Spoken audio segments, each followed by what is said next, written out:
Bismillahirrahmanirrahim. Assalamualaikum warahmatullahi wabarakatuh. Perkenalkan Bapak, kami dari KMD, peserta KMD UNS PBG Prajabatan Gelombang 2 2023 ingin mewawancarai Kakak terkait tugas yang telah diberikan dari Kuarcap. Bersedia nggih, Kak? Yang pertama yang saya tanyakan yaitu terkait dunia penegakan. Menurut panjenengan, apa yang membedakan pramuka penegak dengan tingkatan yang lainnya? Kalau dari dari pembagiannya itu kan ada siaga, penggalang dan penegak. Tentunya penegak yang menjadi pembeda dari yang lainnya itu mungkin dari segi umur, Usia dulu. Terus yang kedua yang bisa menjadi acuan itu kebanyakan kalau siaga itu kan SD, kalau penggalang SMP umumnya, kalau penegak di SMA, dan nanti terusannya mungkin di Pandika itu tarafnya tingkat. Jadi yang jadi pembeda tetap dari segi usia.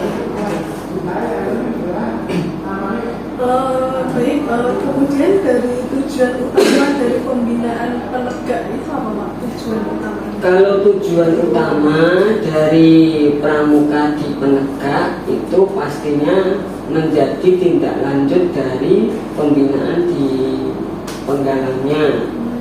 Dan dari segi teori maupun prakteknya itu kalau di penegak mungkin lebih detail dan juga lebih detailnya itu lebih ke menyeluruh dalam arti di sini. Kalau taraf penegak itu teori maupun prakteknya lebih luas lagi, mungkin kaitannya tidak hanya sekedar tema kami temani ataupun tidak sekedar membaca peta, tapi mungkin lebih ke teori yang lebih luas kayak sejarah, kayak tokoh-tokoh, dan juga mungkin kalau dari kepramukaan kegunaan ataupun fungsi dari barang-barang yang untuk kemah. Berarti lebih rumit itu? Lebih rumit, detail, dan menyeluruh, lebih luas lagi. Baik, pertanyaan yang selanjutnya, keterampilan apa saja yang diharapkan dikuasai oleh anggota penegak ini, Pak? Kalau di anggota penegak itu, kalau di tingkat SMA itu jadi terbagi menjadi dua. Satu, penegak itu secara umum anak kelas 10, 11, 12, dan juga nanti ada Dewan Ambalan. Dewan Ambalan itu nanti masuk kepada penegak, tapi penegak di sini lebih kepada pengurusnya di tingkat gudeg itu.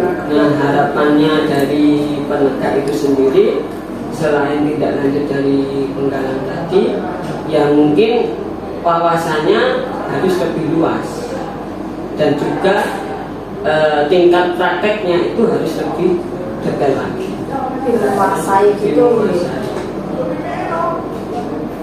Selanjutnya, tantangan terbesar bagi anggota penegak itu apa gitu loh Pak? Kalau tantangannya di penegak itu sendiri, jadi ketika dari pembinaan kepada si peserta itu tentunya tidak sekedar teori, jadi tantangannya harus dijelaskan dan ada wujudnya.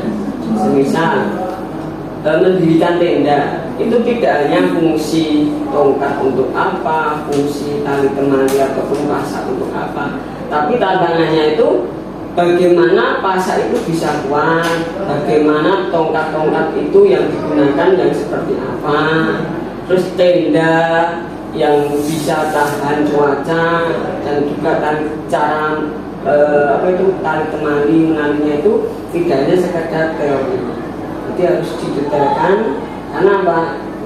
Dari segi mendirikan tenda ataupun praktek itu ya harus benar-benar tahu namanya. Oke, baik. Berarti tentang dunia penegak itu daripada tahapan yang lain itu ternyata lebih mendetail dan lebih mendalami ngoten nggih Pak, Iya. dan tidak hanya sekedar teori tapi lebih ke praktiknya gitu. Praktek dan prakteknya itu harus tidak hanya sekedar tahu itu barang atau nama alatnya, tapi fungsi dan ketahanannya. Nggih. Sudah ini ya lebih harus lebih tahu lagi lah nggih. Iya. Lebih rinci nggih. Itu terkait dunia penegak